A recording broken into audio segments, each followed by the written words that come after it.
So Alan, you're always good at having your phone on hand. Do you have your phone with you today so you can keep time for me? I didn't bring mine up here. And a great friend. I'll use Melanie's. Mom, want to use mine? So if you could go ahead and set the timer for like an hour and 30 minutes. I better go make more coffee. You want to get to Melrose today for lunch, right? Yeah. Kidding aside, I know I'm not important enough to have an hour and a half worth of dialogue to translate back to you guys. So it means a lot to me actually that Pastor Nancy would approach me and ask me to do this. And it is. It's difficult to get up here and stand in front of everybody and try to put together a sermon. So I've been thinking about this, and she helped me on Tuesday before she left. But I just started thinking about how important this church is to us, and that's what she wanted me to try to convey to everybody, is what this church has done for our family. I just thought there's so many celebrations coming up, and I said this kind of when I was talking to the kids. We have Mother's Day coming up, where we celebrate our mothers and what they meant in our lives. That our confirmants, we're going to be making confirmation, making this church part of their life and their world. Right after that, we have our graduate Sunday on June 2nd, and June 3rd, so we celebrating our seniors and this milestone that they're going through in their life. And then right after that, Happy Father's Day. So I thought it might be fun to just layer in, Happy Church Family Day. And I think it kind of has a good homework link to it, right? It was a time for me when Pastor asked me to do this to kind of really reflect back on our journey for my kids in this church. With one of them graduated in Ohio State and one of them graduating soon. But I was thinking it really wasn't that long ago that they were sitting up there, and then this snap, really, that is just gone, and they've moved on. Sorry, I'm going to stop trying to say because my husband's probably counting how many times I say it. Of course, he's not standing up here either, right? I've heard so many times from different people in this church that the children's fellowship is one of their favorite parts. And it is a really fun part of the service because at the end of the day, they are our future. And how wonderful that the kids can come up here and feel comfortable enough to say to us, "You're old." They make us laugh because we, as their church family, make them comfortable. And how lucky for us, because really the children are the future of this church. And our statistics right now are about 1 in every 4 people that are sitting in these pews are our youth.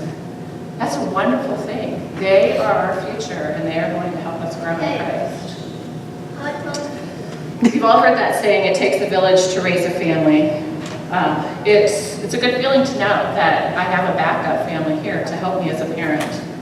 Sitting around me every Sunday is my village. There's so many people that have impacted my kids, and probably many of yours as well, as Christian and their growth as Christians. Pastor actually unknowingly gave me this platform to really thank my church family this week. There's so many of you too, so if I leave you out, I'm sorry. I feel like I'm giving an Oscar performance. Like Alan and Lee, Cindy, Sherry, you held this church together during some difficult times, and we appreciate that. Gary and Karen Lemus, I know Gary's not here today, but I have to tell you, we're very, very particular about our pews here at this church, right? But Karen and Gary have sat in front of our family for a very, very long time. And I will say that Gary is absolutely wonderful about standing up and talking to my kids after every Sunday. He would shake Zach's hand. If Avery gave a speech, he complimented her. He asked what's going on in their life. And even now, he's keeping track of you, Avery. He asks how you're doing when you're lifting. But thank you to Karen and Gary. To Hope and Tony, you guys have been part of so many mission trips with our kids. Tony, you were a big part of Zach's faith, working on him with Proclaim. I believe that you taught him how to play euchre, so some very, very good life skills, right? But all kidding aside, not too long ago after a mission trip, you stood up here and you talked about Zach and what he did. You chose him as your MVP of that mission trip, and that means the world to us as his parents, that you could be part of his Christian growth. Thank you for being part of his village. Karen and Scott Hyde are our neighbors, and they honestly are probably second parents to our kids. Actually, Karen saw Avery first. When Avery got home last night, she went to see Karen before me. That's a good thing. It's a good thing. She was hungry. She was probably hoping she had chocolate chip cookies. Marilyn, you're the glue that holds us all together at Yankee Peddler, and let's be honest, we need glue at Yankee Peddler. So thank you. Melanie and Jeff Bumla. Jeff chose not to be here today, but honestly, he has basketball. Okay, Marissa said she's going to stand in for him. But when I was starting to think about this and putting this sermon together, I realized that of everybody in this church family, other than my dad, I've known Jeff Umbach the longest. He's been the longest part of my life, even longer than Rod. Jeff has been a friend of mine. And it just means the world to me that you guys can be part of our kids' growth and that I get to be part of your kids' growth. So thank you. Tell Jeff that for me. Neil, you have helped me lead by example on so many projects and in so many ways. So I thank you, because leading by example is the way that we can show our kids how to reflect the love of Christ.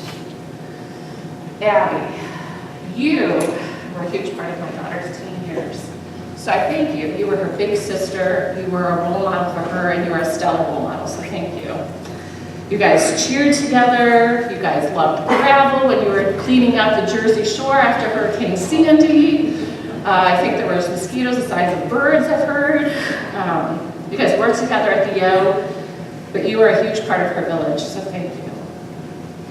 You're all my village, so really I want to thank each of you for the role that you played in our lives. If you're newer to this church, I promise you, you have a village here that can help you raise your children. We are all here to help you. I don't know all the new families, but I'm going to make that my goal. I don't know all of the youth, but I want to. I really do want to be part of your village. I've had the opportunity to get to know a few of the young kids, like with Toby at Trim League, and it's a blessing. It's a blessing to me, and it's a blessing to my life. From the gospel this morning, as our Father has loved me, so have I loved you. My command is to love each other as I have loved you. Happy Church Family Day. That makes sense, right? In council recently, we were talking to the pastor and we had to bring up finances, and Sherry can probably attest it's not the funnest part of council for sure, but it's a big part of what we have to do. We have so much good happening in this church right now, so it is a hard conversation, but it needs to be brought up. And her comment to council, and it's really worth repeating, was, we have the smallest budget of all the Lutheran churches in this area. And just think of what we could do with the budget. We have so many things that we do and so many good projects that we are a part of. Dream League, Days for Girls, Food for Home, Impact Maslin, and now we get to go to Haiti. We are making a huge difference in this community and beyond. Pope Francis recently tweeted this out, and I have to be honest with you, I was surprised the Pope was tweeting, but he is. So I saw this tweet and he said, joyfully performing works of charity for those who are suffering in mind and body is the most authentic way to live the gospel. Our church family is living the gospel. We just need everybody's help now to help us fund it. Okay, so I talked about my milestone birthday when I turned 30 this week. I had this great, huge opportunity for Rod and I went to New York and we got to see Bruce Springsteen on Broadway. And honestly, his ability to weave his life story into his show, layering in music that he's written over 50 years, is truly a journey to come over. My husband would tell you the same thing. He shared in his show, towards the end, and it's a 2-hour and 15, 20-minute show, but towards the end he talked about going back to his hometown. And he talks a lot in his music about his hometown. He talks about going back to his hometown as he's writing his book and just preparing himself for the book. And he stood on the street where he grew up, and his house was gone, and the tree where he wove a lot of his dreams and wrote his music in his head was gone. There was a parking lot there, but he said he could stand on that tree and feel the presence of his life and what that did to him in his childhood home. And while he was there in Freehold, New Jersey that evening, he walked to the church where he was and he stood in the shadow of the steeple.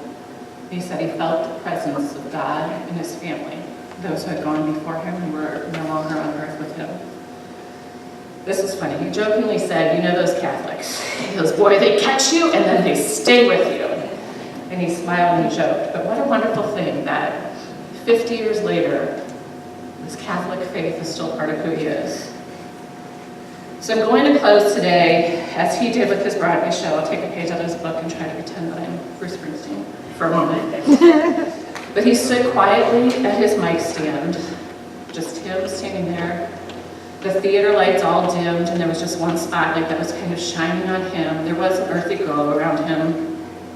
And he began with, "Our Father, who art in heaven, hallowed be thy name. Thy kingdom come, thy will be done on earth as it is in heaven. Give us this day our daily bread, and forgive us our trespasses, as we forgive those who trespass against us. And lead us not into temptation, but deliver us from evil. For thine is the kingdom, and the power, and the glory, forever. Amen." So I just thought it was so cool that there's a rock and roll icon who closes his show with a tribute to God and going back to his roots and what God meant to him. Okay, so after that, he finished with Born to Run, an acoustic guitar version, so I can't do that. I should have Brett do it. But I won't do that for you guys. That part I'm not gonna. But the show reiterated to me that God is everywhere. In one of the biggest cities in the world, on 48th Street in the center of the theater district, God was there. So to everybody I say, happy Church Family Day. Amen.